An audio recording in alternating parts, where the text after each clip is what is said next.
صبغة الله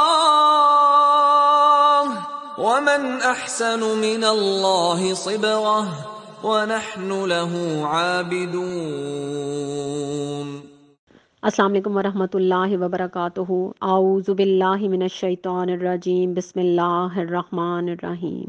اللہم اغفر لی ما قدمت وما اخرت وما اسررت وما اعلنت وما اسرفت وما انت اعلم به منی، انت المقدم وانت المؤخر لا الہ الا انت۔ دعائیں ہی تو میریکل ہوتی ہیں۔ اس دنیا میں جب ہمارا کنیکشن کسی بڑے آدمی سے جڑتا ہے تو ہم بڑے خوش ہوتے ہیں کہ ہمارے سب کام ٹھیک ہو جائیں گے، لیکن جب ہم دوسروں پر ڈیپینڈ کرنا شروع ہو جاتے ہیں تو ہم کمزور پڑ جاتے ہیں۔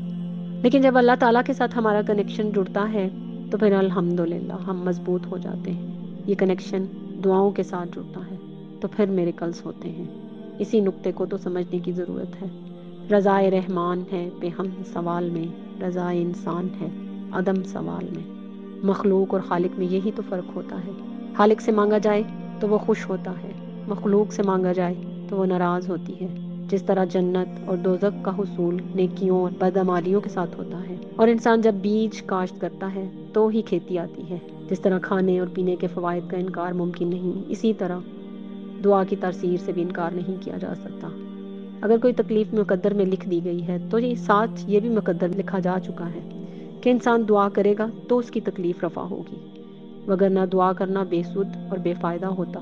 دعا ہی تو بہت قوی اور مضبوط سبب ہے۔ کچھ دروازے یا کچھ راہیں جب اللہ تعالیٰ ہمارے اوپر بند کر دیتا ہے تو ہمیں یوں لگتا ہے جیسے ہمیں سزا دے رہا ہو، ہماری دعائیں نہیں سن رہا، جو ہمیں چاہیے وہ نہیں سن رہا۔ کچھ راستے ہماری ہی بہتری کے لیے بند کیے جاتے ہیں کیونکہ آگے جا کر ہمیں ان سے زیادہ تکلیف ملتی ہے۔ یہ سزا نہیں ہوتی، بلکہ یہ تو اللہ تعالیٰ کی رحمت ہوتی ہے، اللہ تعالیٰ کی محبت ہوتی ہے۔ انسان تو بس ایک کچا منصوبہ ساز ہے۔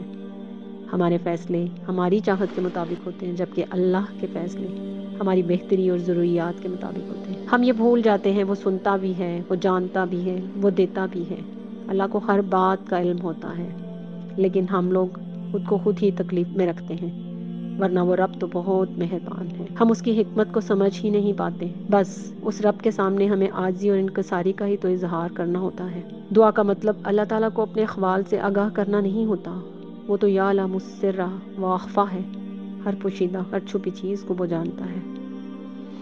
بس جس رب نے ہمیں پیدا کیا ہے ہمیں اسی کے ذمے اپنے آپ کو کرنا ہے، اسی رب کے حوالے کر دیں تو وہ رب ہماری ساری مشکلات کو آسان کر دے گا۔ دعا ہی تو اللہ رب العزت کے تقرب کا سب سے بڑا وسیلہ ہے، مومن کی سب سے قیمتی ہتھیار اور خیر و برکات کے حصول کا سب سے اعلیٰ ذریعہ ہوتا ہے۔ اس کی اہمیت اسی سے ظاہر ہوتی ہے کہ خود اللہ تعالیٰ نے اس کی ترغیب دلائی ہے۔ فرمایا سورہ غافر میں، وَقَالَ رَبُّكُمُ ادْعُونِي أَسْتَجِبْ لَكُمْ، اور تمہارے رب کا فرمان ہے مانگو میں تمہاری دعائیں قبول کروں گا۔ نیز فرمایا وَإِذَا سَأَلَكَ عِبَادِي أَنِّي فَإِنِّي قَرِيبٌ أُجِيبُ دَعْوَةَ الدَّاعِ إِذَا دَعَانِ فَلْيَسْتَجِیبُوا لِی وَلْیُؤْمِنُوا بِی لَعَلَّهُمْ یَرْشُدُونَ۔ سورہ بقرہ میں اللہ تعالیٰ فرماتے ہیں، اے محمد جب میرے بندے آپ صلی اللہ علیہ وآلہ وسلم سے میرے متعلق دریافت کریں تو انہیں فرما دیجئے کہ میں ان سے بہت قریب ہوں، جب بھی کوئی پکارنے والا مجھے پکارتا ہے تو میں اس کی پکار سنتا ہوں، لہٰذا میرے بندوں کو چاہیے کہ وہ میرے حکم مانیں اور مجھ پر ایمان رکھیں تاکہ رشد و ہدایات پا سکیں۔ ترمذی میں حضرت ابو ہریرہ سے روایت ہے کہ نبی کریم صلی اللہ علیہ وآلہ وسلم نے فرمایا، لیس شیء اکرم علی اللہ تعالی من الدعاء، اللہ تعالیٰ کے ہاں دعا سے زیادہ قابل قدر کوئی چیز نہیں ہے۔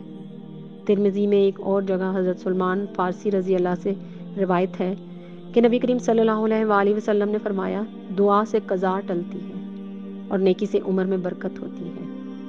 ایک اور جگہ حضرت ابو ہریرہ فرماتے ہیں کہ نبی کریم صلی اللہ علیہ وآلہ وسلم نے فرمایا، اللہ تعالیٰ اس انسان سے ناراض ہوتے ہیں جو اللہ تعالیٰ سے دعا نہیں مانگتا، جو اللہ تعالیٰ سے سوال نہیں کرتا۔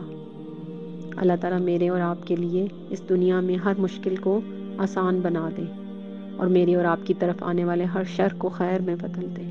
آمین ثم آمین یا رب العالمین۔